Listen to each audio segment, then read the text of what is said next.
Hi! So you are here because you want to learn the English alphabet sounds. Great!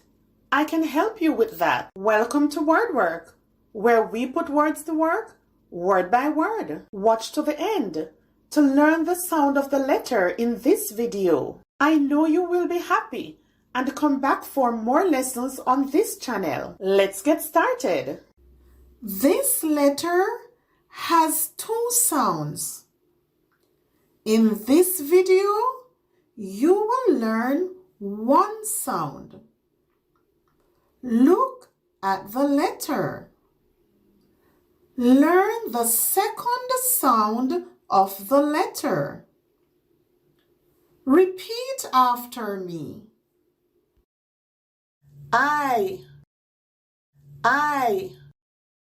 Now let's look at two words with this sound. Cry, cry. Fly, fly. Pause the video. Look at the letter. Look at the shape of the letter. Write the letter.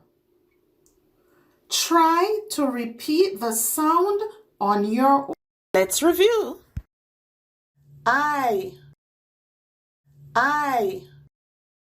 Cry, cry. Fly, fly. If you want to continue improving your reading and writing and gain more confidence, then don't forget, subscribe.